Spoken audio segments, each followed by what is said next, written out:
The contents of this podcast reflect the views of the host and guests and do not constitute medical advice. Hello, and welcome back to Long COVID MD. I'm your host, Dr. Zeest Khan. Today is the first in our series we're calling Long COVID Voices. It was so helpful for me early in my journey to connect with someone else who had long COVID and shared experiences similar to mine. In this series, I hope to amplify the voices of patients like you with long COVID to remind you that you are part of a community and that you are not alone. My guest today is KatherineMarie, a nurse practitioner who fell ill with COVID in 2022. Long COVID has altered her life and her career completely. We first met when she listened to the podcast and emailed me. We started a conversation and realized we had a lot in common. She graciously agreed to join us on this first episode of Long COVID Voices. And if you'd like to hear more from her, you can catch her own podcast called Long COVID Real Talk, where she discusses the mental health challenges associated with chronic disease. So without further ado, here's my conversation with KatherineMarie. Today, I'm cautiously optimistic because I went for a walk today that was 0.6 miles long.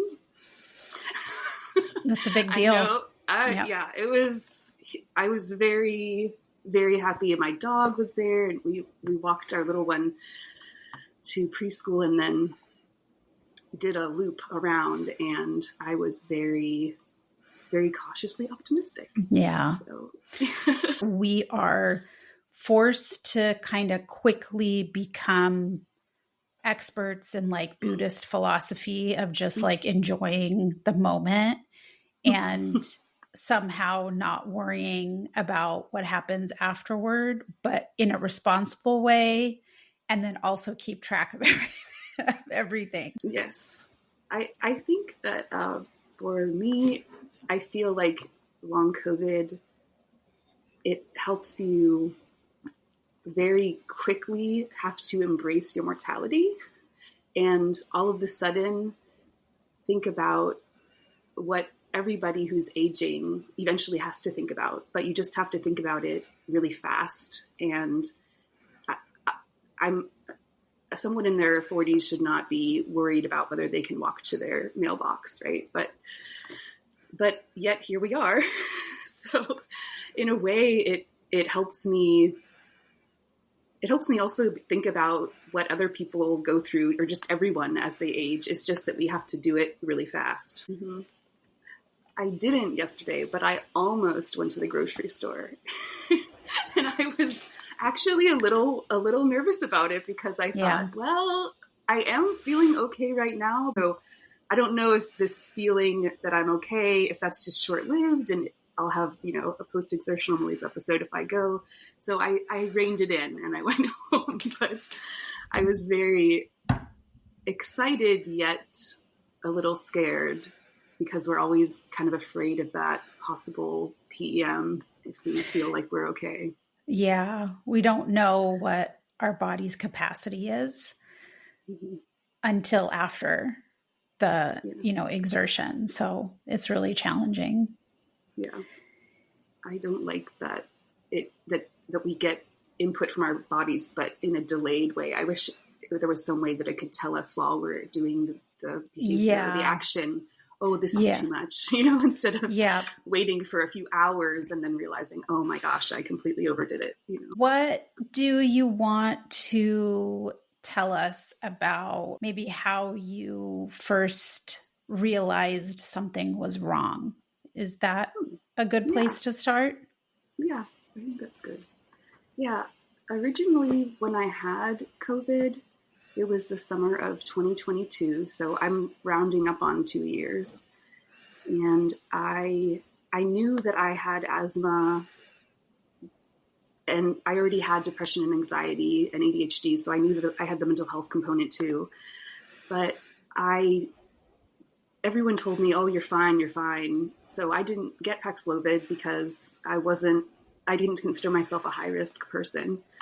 And the whole thing wasn't that bad. I think I was back to work within a week and a half or 2 weeks tops. That was if I was being really, really careful. But I remember having to go to the urgent care, I think 2 weeks later, to get a steroid inhaler. And I was a little nervous because I almost never have had to use a steroid inhaler in my life. The asthma was always very, very rare, not rare, but minimal.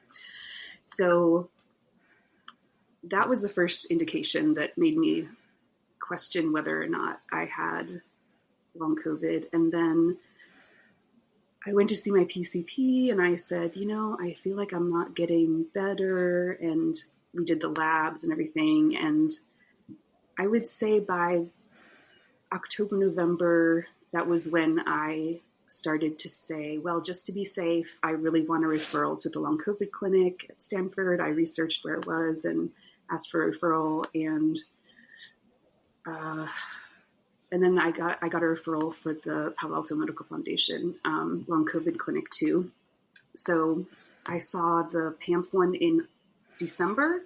And by then I was sure that I had it because I just had such severe post-exertional malaise. It was beyond anything I've ever had before. I mean, I'm the mom of a small child, so I kind of already knew, I'm always tired, Mm-hmm. But it was something beyond that. Oh, one other thing that probably helped me know is that I'm the oldest of 6 kids, and one of my younger sisters had long COVID since the previous February.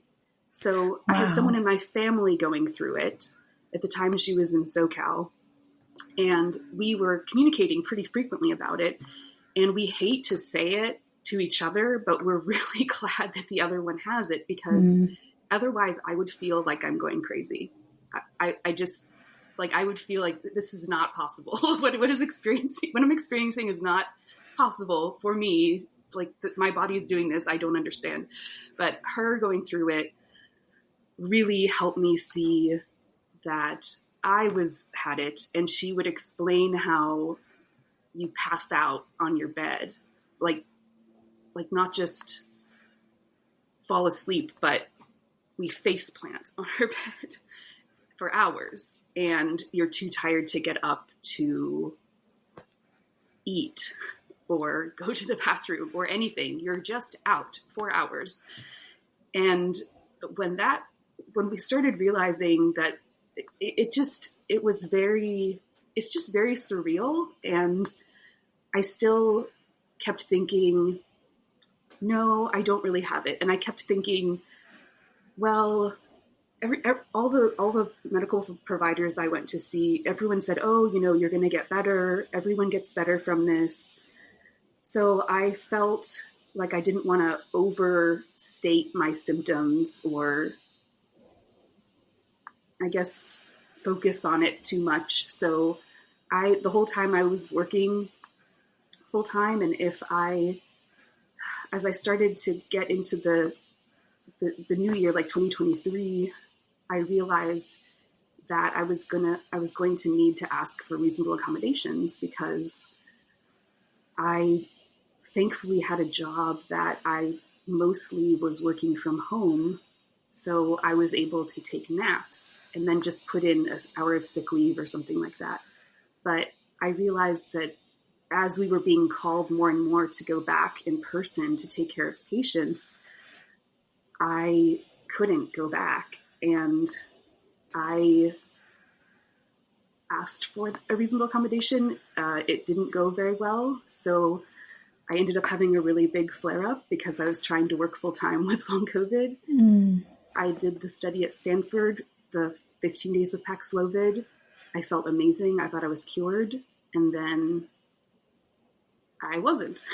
So I would just be going to work and work full-time for anywhere from 1 to 6 weeks, usually more like 3 weeks. And then I would have a flare and then I would have to sleep for about a week. And the doctor one of the doctors I was seeing, when she saw the calendar of all the time, she had said before, I said, "Oh, I'm very highly functional." And then she looked at it and she said, this is really bad. Like you're really struggling here." And I said, "Well, I guess I am, but I don't know. I didn't think of it that way because I felt like, well, I have to work. I always work. I love working, actually." So it's been a very slow progression of acceptance, because when I realized, when I had this last flare in mid-November, and I haven't been back at work since November of 2023, that's when I realized, oh wow, this is so bad that I think I need to not work. And I couldn't believe it, and I couldn't wrap my head around it. I got really depressed because I wanted to work so bad, and I felt like such a failure and so ashamed to not be at work, that I got extra mental health help. And then it was through that and through the little podcast that I started that it helped me process the idea of disability retirement. And that's what I'm in the process of setting up right now. It's been a crazy whirlwind. Wow. That is so heavy. And thank you so much for sharing all of that. It's not an experience that is unusual, it sounds like, for people who have long COVID in a few ways. One, what I noticed from your story is that there are partnerships that either help you towards recovery, and there are partnerships that sort of inhibit that. Was your sister your introduction to long COVID? Is that why it was on your radar, or that you knew about it? I'm sure that is partly why, but the other reason is because at the time I was working in general medicine, and I was one of the staff that would do the same day clinic, and we had a respiratory tent, and the people who were heading up the pandemic response, the COVID-19 response, they were in general medicine. So I was in all those meetings and listening. And so there was a really big concern about long COVID for a while. Obviously, nobody wanted to get it. So I think I'm the only, besides you, I'm the only person that has long COVID from that whole group, at least that I'm aware of. So thankfully everyone else was lucky, but yeah. I think we have some inkling, but we really don't know all of the reasons that sets some people up for developing long COVID, and for others not to feel that. Work is such an important part of our identities, especially if you've, spent a fair amount of time and effort training in a specialized field. Yes. And this feeling of, shame and loneliness, if I may, like, it's resonates with me because I felt very much the same way. I didn't know anybody else who had this condition. I was lucky to meet one person through my network who had it and had a diagnosis and was able to shed light on what I was going through. Can you talk about what helps you move through that shame? It's such a tough one because it's so easy for me to say something, but for me to actually take my own advice or what I'm saying is so hard. Actually, I remember one of the things that helped me a lot when I was feeling the shame, because the time when I feel the most ashamed is when I'm having a flare, because I feel completely helpless, worthless, desperate, helpless, all of these words. And I remember that is one of the flare-ups was when I found your podcast and you were talking about the shame. And I was so glad that someone else was out there talking about it, because I think a lot of the stuff that I was finding was about long COVID, how to get better. And that's super important because of course we all want to get better, but the psychological aspect is so profound. Okay. So to answer your question, I would say what I do is I'll write the phrase that, for instance, I'm lazy, or I'm a drama queen, or I'm making this up, or something, because there's always a part of me that is still mystified, disbelieving that this is real, because I mean, no one would choose to have this in their life. And then I will, next to it, put, and this is not when I'm having a flare up, this is when I'm feeling okay, just say, no, this is not true, and evidence for why. And if I'm having trouble finding the reason why something is untrue, I'll think about it for my sister, my little sister, Oh, wow. That's a great idea. Yeah. And I would be so mad if someone told her that she was worthless, or, I would be so angry. So I just try to think about it like that.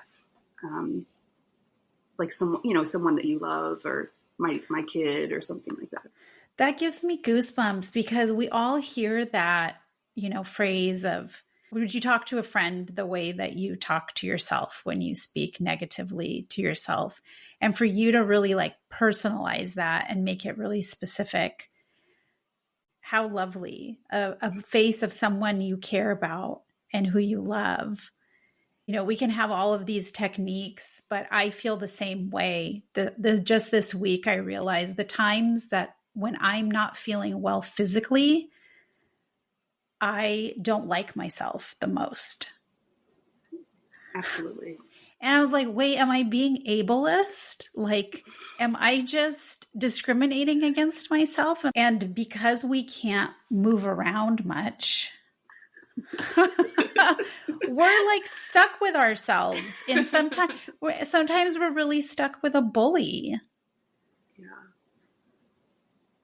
I think the similar example is that everyone can relate to, even if they don't have long COVID, is, at least as a woman, or just not even as a woman, just as myself, my physical traits. I'm always very hard on myself for that. So, and that's a very societal thing.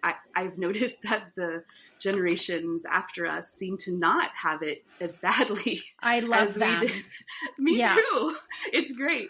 And also the other thing that helped me, I forgot to mention this ever before, but my little sister, when she actually got time off work, like medical leave, and she fought for it. And she was almost like what I would think if I was not looking at her as my sister, but just someone I worked with, I would think, wow, so entitled, expecting that they get medical leave.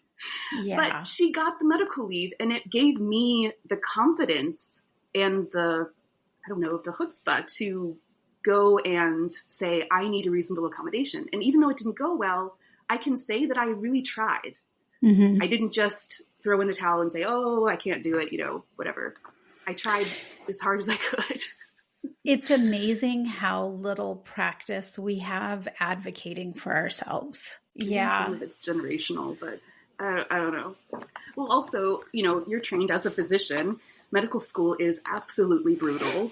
And I think that I've been hearing more and more that the incoming, like the newer interns and residents and everything, they're a different generation, and they are expecting the better work-life balance, and everyone else is just like, what? Yeah. But it's refreshing, and I am grateful to them for that. Yeah, I am too. I think there's a lot to be said for that cultural mismatch between, I guess, Gen Z and this really rigid medical hierarchy. But it is interesting. How have you viewed medicine, or how is your view on medicine? Like I say, medicine with a capital M. How has it changed now that you're a patient? Yeah. I feel like I've always kind of thought about, I've always been good at empathizing with people, especially where I used to work. There was a lot of bureaucracy, and I really I felt like it was part of my job to help them navigate that. And I cared very deeply for the patient population that I worked with. So I already was trying to do that. But I think as a patient, there's a certain amount of disbelief that I feel like is part of part of being a patient. Even if I tell people that I'm a nurse practitioner, it's almost like they give me a little more credit, but not really that much. And I can totally see all of these complaints that I've heard from other people with long COVID. I see it myself, but it's frustrating. You know what I've noticed? I've noticed that medicine with a capital M is worried about how much they don't know about long COVID. And they're worried about giving advice, and they're worried about trying things that, because there hasn't been enough research yet to know for sure what a gold standard is for treatment. But the long COVID community is just saying, please, just anything. You know, medicine with capital M is worried about being sued, and the long COVID community is just desperate for any help at all.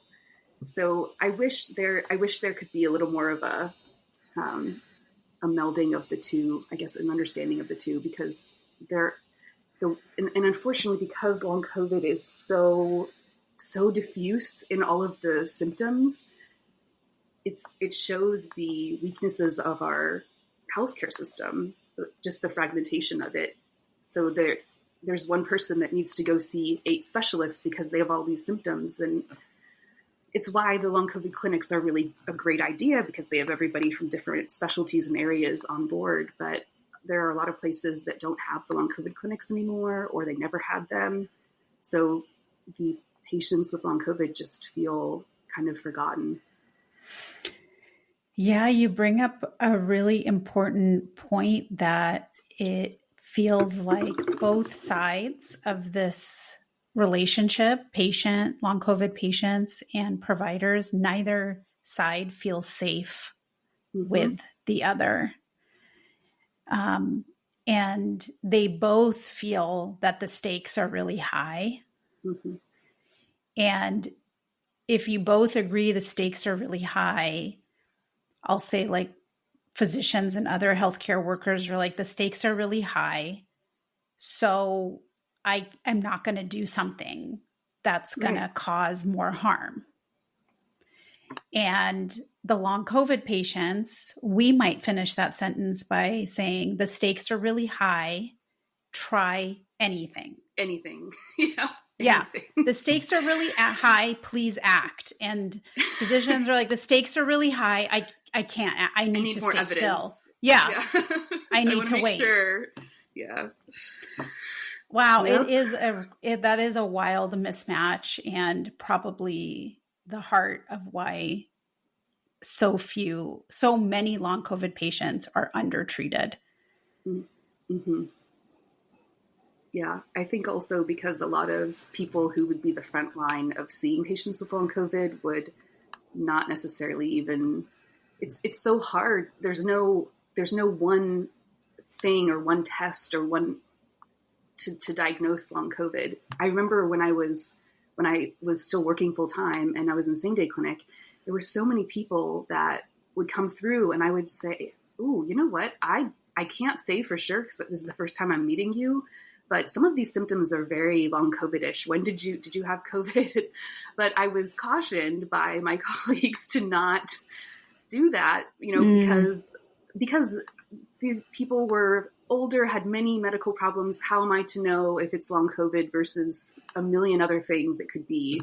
So that's the other thing, is the lack of definitiveness of long COVID makes it really hard for the medical community to know how to proceed or even diagnose, which is horrible, because then like you made a good point that most people wouldn't necessarily even know what long COVID is if they have it. let alone getting to a long COVID clinic. For you, what have been characteristics of helpful healthcare providers? I think the most helpful have been people who have not minimized what I'm going through, the people that have given me hope, not minimize. I know that can sound like it could be both two like opposite things, but I think that one of the physicians that I really, really, really like, she's kind of approached it saying, like, for instance, she said to me at one point, if you were a master healer and you came to you for healing, what would you say? And I said, oh, I'd say I need to quit my job. And she said, okay, well, you need to listen to that.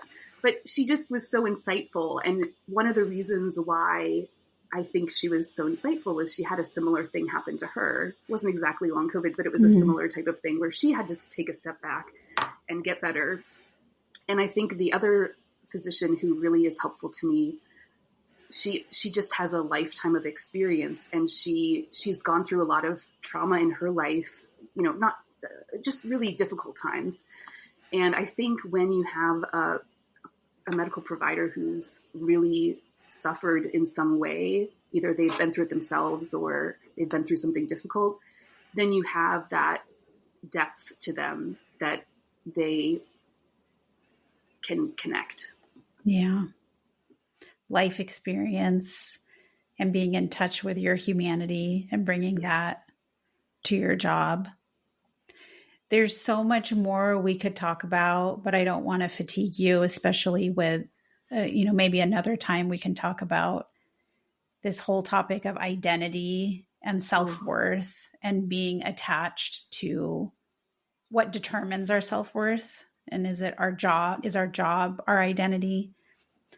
But I might ask you as we wind down here, a spin on the question your doctor asked you. So you're a healer.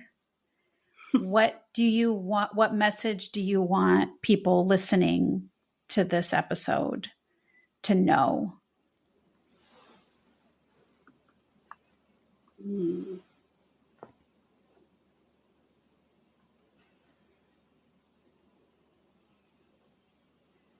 I would say to listen to yourself,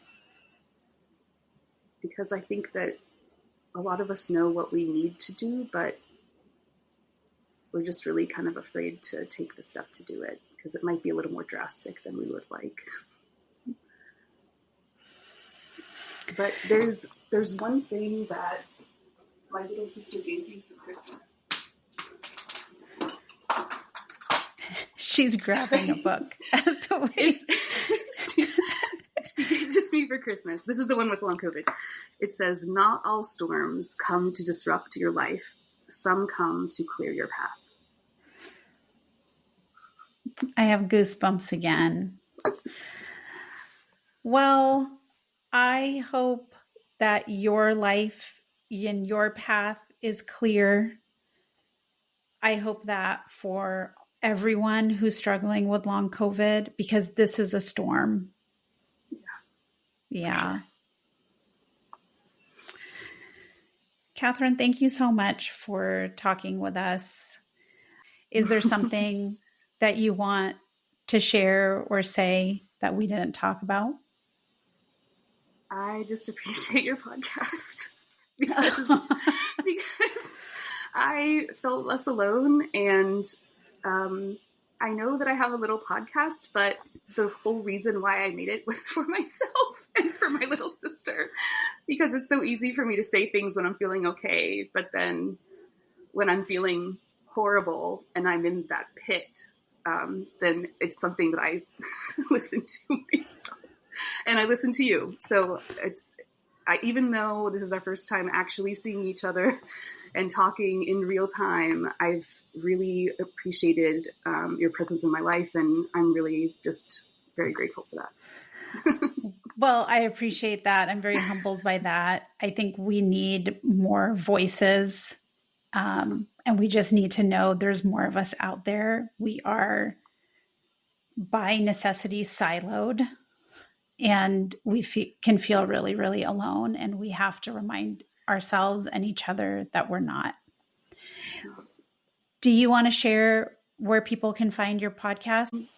It's just called Long COVID Real Talk with KatherineMarie, and you can just find it everywhere. All right, great. Well, thank you, Catherine.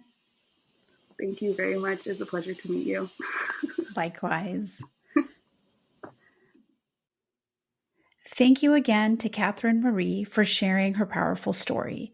You can find her podcast, Long COVID Real Talk, on your favorite listening platform. Would you like to share your story? Email me at longcovidmd@gmail.com. Your voice is more important than you might realize. Thank you for listening to another episode of Long COVID MD. I'm your host, Dr. Zeist Khan. Email me or follow me on Twitter at Dr_Zeist. Like, follow, and tell a friend about the podcast. Take good care of yourself, and until next time, bye for now.